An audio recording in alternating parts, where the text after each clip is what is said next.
All right, hello everyone, welcome back. Today's episode, I'm gonna teach you guys how to film your own gaming YouTube videos. I've been doing this a long time and my process is pretty fleshed out at this point. So I'm gonna walk you through it, show you everything I do from OBS setup to filming to editing. The goal for today's video is to keep it simple and give you a foundation that then you can build your own process on top of. I've always been curious to look behind the scenes, behind the curtain, and see how people go about creating content. So buckle up because today's video is gonna be applicable. All right, so first things first, how do we set up OBS? How do I actually record footage? I've got a computer, I've got two computers. I want to film my face, I want to film my gameplay. I bought a microphone on Amazon, I'm ready to roll. All right, so this can be a little crazy to look at, but I've opened my OBS window within OBS to show you guys kind of what my setup looks like. Now, if you haven't used OBS, I'll do an entire video on it soon. There is a lot that you can do, but today we're going to focus solely on setting up and filming your gameplay. Depending on what kind of content you guys want to create, there are a few hardware elements that you're going to need. One is I purchased an Elgato HD60 capture card. This is an internal capture card that lives within my PC, and there's an HDMI cord that comes out of my gaming PC into my streaming PC and then out of my streaming PC into my monitor. If you're curious in picking up a capture card, I'll link it, first link down below. If you don't have a capture card, you can use NDI. It's a software option that will actually send the footage over the internet from one PC to the other. And if you just have a single PC, you don't have to worry about it. Just record your screen. Performance is going to be your toughest hurdle when it comes to single PC setup. All right, so taking a look at OBS real quick, you've got your scenes. That's essentially a compilation of a bunch of different views. You could swap scenes between your gameplay with your face in the corner to your full screen face cam. I would encourage you to just start with one single screen, especially if you're filming and not streaming. More than anything, scenes are just a time saver because you can pre-allocate where footage is going to go, where your overlays are. But for the YouTube video, I like to do a side-by-side approach. So as you will notice, the left side of my screen is OBS, the right side of my screen is my face cam. How did I set it up like this? Well, I film my videos 1080p, 60 frames per second. So if I come into the settings here and I click on video, you'll notice I've just doubled the X resolution from 1920 to 3840. This gives me a double wide where I can take my face cam and put it on one side, my gameplay put it on the other, and it gives me complete control when I'm editing. 10 out of 10 would recommend. Now, on the left side here, you'll see a number of sources. One, my camera, which is over on the right. If I turn that off and turn it back on, I also have my gaming PC, and then I have a display capture that actually is showing the OBS window right now. So a couple quick things. If you want to add a camera source, I use the Camlink 4K with a Panasonic GH5, but you can use any kind of Logitech C920 USB, whatever camera you choose to use. All you got to do, plug it in and then come here, click the little plus button, and then you're going to click video capture device. This is going to give you an option. You can see I've used the C920s and the Canons in the past. Once you create it, it's going to show which device do you want to show on the screen. And this is where you will select your camera. You'll want to make sure your resolution matches whatever you're trying to do with the canvas here. All right, I'm trying to go quick. How do you add your display? Display capture, bada bing, bada boom. This is going to give you some cool options. If you hit properties on it, you can select your multiple monitors. I could go over to my to-do list over here, video ideas. Boom, it swaps over to that one, or I come back to this one. Display capture, super straightforward. And then the last one, gaming PC, like I said, that's just another video input, and I have the HD60 Pro. I would recommend a capture card if you're starting to take videos more seriously. I think it elevates your content and makes the filming process that much easier. All right, so for audio, I've got my desktop audio for my streaming PC, I've got my game audio for my gaming PC, and I've got my microphone, which you can see me talking right here. All right, so how do you set these up? Once your mic is plugged in, you got to figure out which mic you want to use. That is where you come here to the properties and say, all right, which mic do I want to use? Now, I've got a Go XLR. You don't have to have a Go XLR, two PCs. I'm routing audio all over the place if I'm live streaming. If you have a USB mic, all you got to do is plug that sucker in and you should be able to see it as a drop-down option here on the devices. So you set that up. Again, I'm not going to get into Go XLR audio routing in this video. We're going to be way over time if I do. But for today, if you're a single PC, all you got to do is come in here and whatever is playing out to your headphones, you're going to want to play it out to OBS. If you are using a double PC and you don't have any kind of mixing board and you just have the two computers next to each other, a shortcut that I used for a long time is I just got a headphone wire with the headphone jack on both sides and I plugged it into the speaker of my gaming PC and plugged it into the microphone jack on the back of my streaming PC. Believe it or not, this actually worked for me for probably 2 years of filming videos. Then all I had to do was come in here, select my USB mic, and then for my game audio, I just had to go in and select the microphone. The most complicated video that will ever get posted to this channel is managing audio with a 2 PC streaming setup. An absolute nightmare sometimes. But the Go XLR Mini made that a lot easier. I'll link that down below as well. Like I said, you don't have to buy any of this stuff, but if you're looking for it and you want to know what I have, I want you guys to have the links. All right, so real quick, if I play some coffee jazz music, you can hear the coffee jazz music playing, and then if I scroll up, you can see my desktop audio. That's just my default right there. That's what's playing out into my headphones right now. You can manage the volumes here. I like to keep things in the yellow most of the time.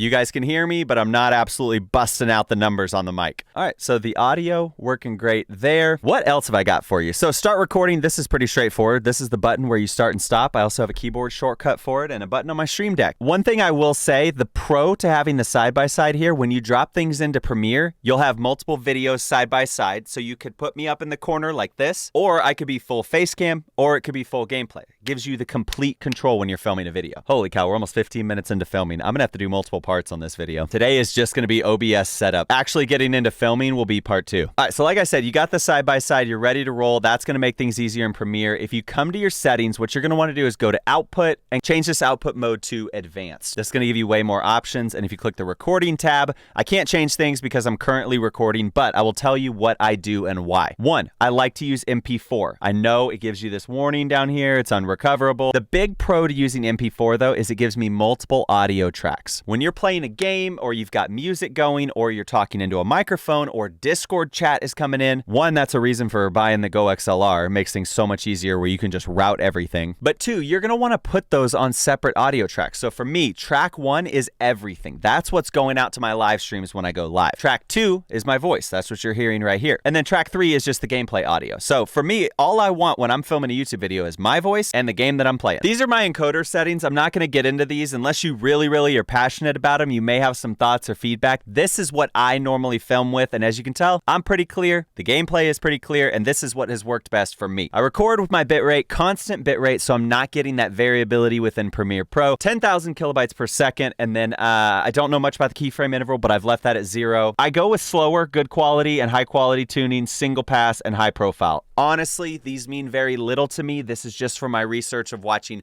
many other YouTubers who recommend these settings right here. Find out what works best for you, but this would be a good starting point if you want to screenshot this real quick. All right, a couple other things. 1, the sample rate. I like to do it in 48. I know there's 44, 48. I'm not getting super technical. I'm a YouTuber. I'm not a sound engineer. You can do your global audio devices here instead of having to do it individually, which is nice. And then on the video, like I said, I go 3840 by 1080 with 60 FPS. Now my camera is only 30 FPS, but my gameplay is almost always 60 FPS. So when I put it in Premiere, I do 60 FPS on the sequence and then my camera's 30, but it still looks fine. All right, so that is it. Once you have this set up, and if you've gotten this far, leave me a comment, let me know. Part 2 for this video, we're gonna actually be jumping into the gameplay with this exact same setup. I'm gonna show you how to go about filming a YouTube video. And then likely in part 3, let me swap over real quick. In part 3, I'm gonna show you guys how to actually move all of this into Premiere and my favorite way to optimize my workflow when editing. So that's it for episode 1. Hopefully you guys enjoyed. Hopefully you found this helpful. Make sure you guys subscribe if you're new. If you want to join some other content creators on the journey, check out the Discord. Link will be down below. And if you want a website that's got all the tools you need to elevate your content creation, then check out my website, mycreatorinsights.com. All Patreon members get access to it. It's a complete toolbox of things that you can use to elevate your content. AI title generators, keyword research, how much to charge for sponsors with the brand valuation tool. And then of course, my favorite, the Insights dashboard, where you can put any channel in. So if I search Patreon member binge warmers,